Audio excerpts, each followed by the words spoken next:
రాష్ట్రాల్లో రైతులందరూ ఎంతో ఆనందంగా వ్యవసాయ పనులకు శ్రీకారం చుడుతుంటారు. తొలకరి వానలు పడటంతో దుక్కు దున్ని విత్తనాలు నాటి నారు పోసి పొలం పనులు చేసుకోవడంలో వ్యవసాయదారులు నిమగ్నమవడంతో పల్లెల్లో పంట పొలాల్లో సందడి వాతావరణం నెలకొంటుంది. కానీ అందుకు భిన్నంగా భద్రాద్రి కొత్తగూడెం జిల్లాలోని గోదావరి పరివాహక ప్రాంతాల్లోని రైతులకు మాత్రం జూన్ మాసం వచ్చిందంటే గుండెల్లో గుబులు పట్టుకుంటుందట.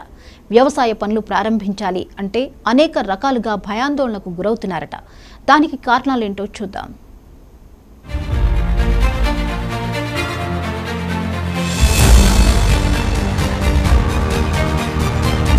భద్రాద్రి కొత్తగూడెం జిల్లా భద్రాచలం నియోజకవర్గంలోని దుమ్మగూడెం, చర్ల మండలాలకు చెందిన అనేక గ్రామాలు గోదావరి పరివాహక ప్రాంతాలుగా ఉన్నాయి.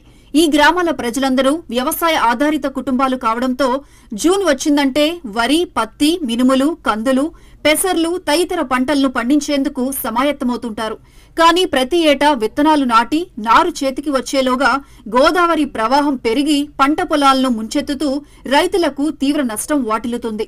దీంతో వ్యవసాయ పనులు మొదలుపెట్టినా గోదావరి ప్రవాహం పెరగకుండా నువ్వే కాపాడాలి దేవుడా అంటూ దేవుడి మీద భారం వేసి బిక్కు బిక్కుమంటూ గడపాల్సి వస్తోందంటున్నారు ఇక్కడి రైతులు. జూన్ వర్షాలు వచ్చినాయంటే రైతు కుటుంబాల్లో రైతులకు కానీ రైతు కూలీలకు కానీ అందరికి కూడా ఆనందంగా ఉంటుంది.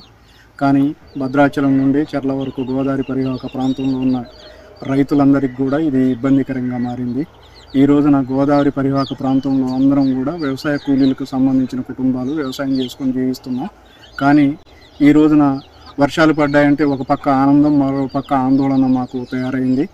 ఈ ప్రాంతంలో ఇప్పుడు వర్షాలు పడ్డా కాడి నుండి విత్తనాలు వేసుకొని మేము ఈ పంట పొలాలని పోషించుకునే దశలో మళ్ళీ గోదావరి వచ్చి మునగటము, మళ్ళీ గోదావరి వెళ్ళిన అనంతరం మళ్ళీ బాగు చేసుకుని మళ్ళీ గోదావరి వచ్చి రావటం, ఇలా 2-3 పర్యాయాలు ఈ ప్రాంతంలో ఇబ్బంది పెడుతుంది.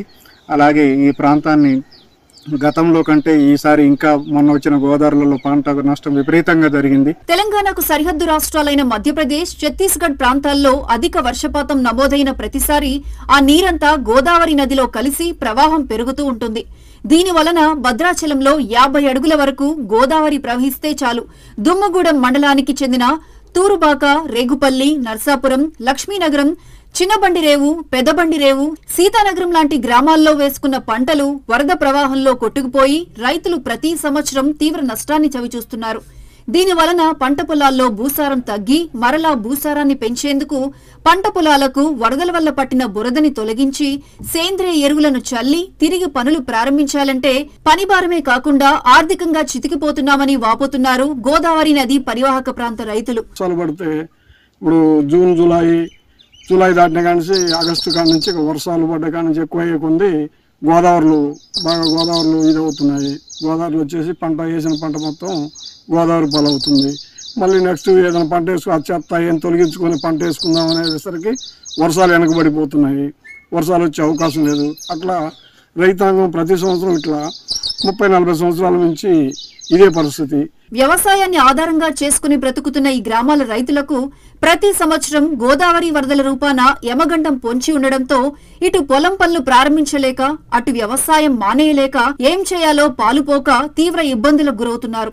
ఈ రైతన్నలకు ప్రభుత్వం భరోసానిచ్చి భద్రాచలం నుంచి దుమ్మగూడెం వరకు సుమారు 24 కిలోమీటర్ల మేరకు కరకట్టును పొడిగిస్తే కొన్ని వేల వ్యవసాయ ఆధారిత కుటుంబాలను ఆదుకున్నవారు అవుతారు అని ఇక్కడి ప్రజలు ప్రభుత్వాన్ని వేడుకుంటున్నారు.